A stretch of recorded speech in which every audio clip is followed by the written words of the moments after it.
De volta a Brasília, senador Flávio Bolsonaro volta a cobrar investigações sobre Adélio Bispo, autor da facada em Jair Bolsonaro na campanha de 2018. Repórter Bruno Pinheiro.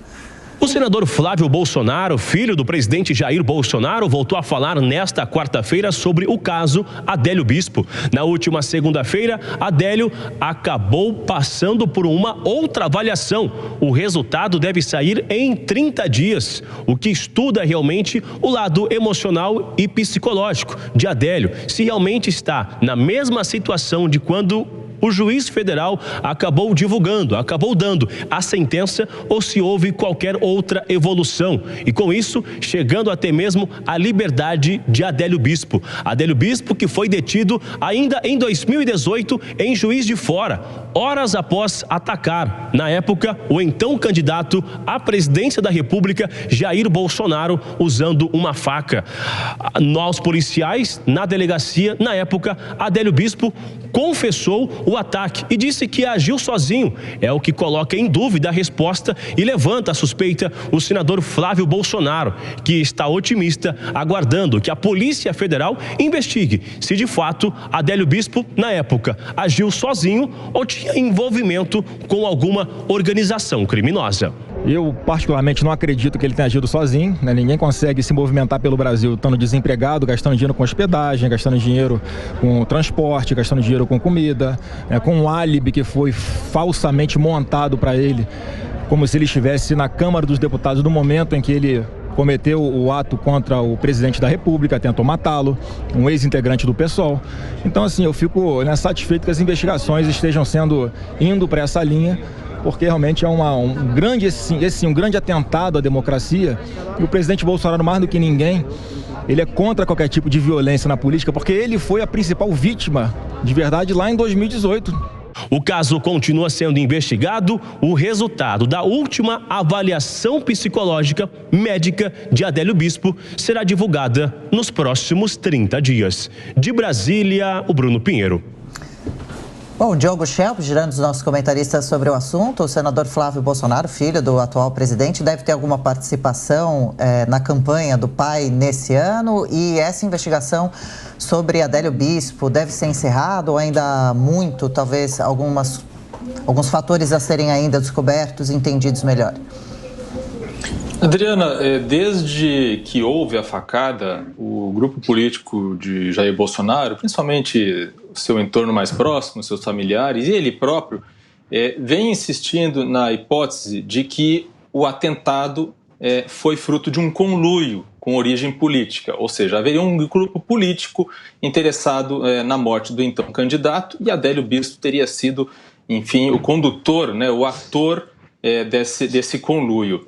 A investigação que foi feita pela Polícia Federal e também a conclusão do Ministério Público Federal, posteriormente, depois de intensa investigação, é de que Adélio Bispo atuou isoladamente, atuou sozinho, por iniciativa própria, e também se confirmou depois que ele tinha, enfim, era uma pessoa com desequilíbrio mental, algo que está, inclusive, em discussão novamente sobre se ele, apesar disso, pode voltar ao convívio com a sociedade, o que eu considero realmente uma temeridade. Inclusive, o advogado considera isso também.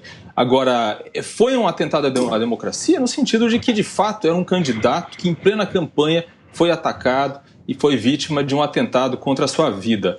Agora, a reabertura dessa investigação, que de fato já ocorreu, justamente atende aos interesses do grupo político de Jair Bolsonaro, para justamente reforçar essa ideia, e mesmo que a investigação termine depois das eleições, o que é o mais provável, essa nova investigação, só o fato de esse assunto continuar à tona e reforçar o discurso de que há um partido político por trás daquele atentado, isso já tem uma finalidade eleitoral. E é isso que o Flávio Bolsonaro está buscando com essas novas declarações. Zé Maria, você concorda com o Schelp? Tem uma finalidade eleitoral discutir esse assunto agora? Essa foi uma desconfiança desde o início, portanto, bem antes agora desse processo eleitoral. Este é um assunto, Tiago, que não quer calar, as contas não amarram, É impossível pensar que uma figura como Adélio seria um lobo solitário. Ele não tem inteligência, não tem recursos e não tem possibilidade de fazer uma operação assim. o então candidato Jair Bolsonaro não estava sozinho, ele estava cercado por profissionais, policiais federais treinados, inclusive no exterior, proteção de autoridades e também seguranças do próprio ex-candidato, né, agora presidente, Jair Bolsonaro. Então, é uma operação muito complicada de ser executada. Naquela oportunidade, houve a abertura de 3 inquéritos, um sobre a autoria, e isso imediatamente foi definido que o Adélio foi o autor e pronto. Isso para impedir que o assunto ficasse prescrito. E aí o segundo seria se ele agiu sozinho ou não, e depois se ele foi financiado ou não. Então, 3 inquéritos. Ele não foi condenado, ele foi considerado inimputável com transtorno paranoico persistente. E isto o impõe a uma pena eterna, com avaliações de 3 em 3 anos, e é o que está acontecendo agora, tudo indica que ele vai continuar preso. O triste é a legislação, Roberto Mota é uma autoridade nesse assunto, né? Uma legislação muito simples, muito fácil. Se houvesse uma tentativa de homicídio, Adélio já estaria nas ruas, se ele fosse condenado por tentativa de homicídio, para se ter uma ideia, que geralmente dá 13 a 15 anos de cadeia, réu primário. Então, assim, é essa situação. Mas há uma novidade, é que agora houve uma troca no comando desta investigação e também uma decisão do Tribunal Regional Federal que considerou possível a análise dos celulares dos advogados que, como num passe de mágica, apareceram para a defesa gratuita de Adélio, o que não é recomendável pela ordem, trabalho gratuito, né? E ali nos celulares é que se viu a possibilidade da ligação dele com o PCC.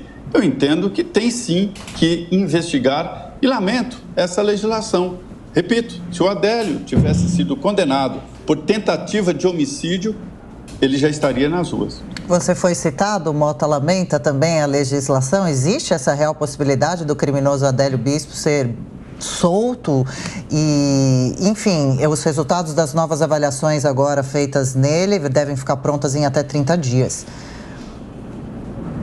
Não há dúvida, Adriana, o Zé Maria tem total razão. Mais uma vez eu chamo a atenção a hipocrisia de pessoas públicas, né, que além da fraqueza, da debilidade da nossa legislação penal e do ativismo judicial, que infecta hoje boa parte do nosso judiciário, a gente vê mais uma vez a hipocrisia no tratamento de assuntos que são extremamente graves. Nós vimos no crime de Foz do Iguaçu, como boa parte, né, da mídia e dos atores políticos se apressando em dizer que era um crime político, que um crime que aparentemente não teve motivação política, mas todo mundo disse que foi um crime político. Uma pessoa agora que há poucos dias fez uma ameaça a um candidato, ele foi imediatamente preso por ordem do Supremo Tribunal Federal, o que os juristas dizem que não encontra amparo na ordem constitucional. Agora, uma facada no presidente da República por uma pessoa que era filha a um partido de esquerda, com indicações claras de que ele fazia parte de uma organização maior por trás disso aí, é ignorada, se trata esse assunto com um descaso que não deixa de indignar os brasileiros, né? Então, é lógico que se, de uma forma ou de outra, o que esse Adélio fez é uma coisa gravíssima. Se ele fez plena consciência, se ele fez sabendo o que estava fazendo, essa investigação tem que ir a fundo e ele tem que ser punido da forma mais rigorosa que a nossa lei permite. Infelizmente, como o Zé Maria falou, mesmo a punição mais rigorosa não impede que ele, em pouco tempo, esteja de volta às ruas. Agora, se foi considerado que ele era insano e não tinha consciência do que estava fazendo, como é possível, então, que a insanidade seja rechecada periodicamente, levando à possibilidade de que um dia se conclua que ele agora está curado e pode ser solto nas ruas? Isso não faz absolutamente sentido nenhum.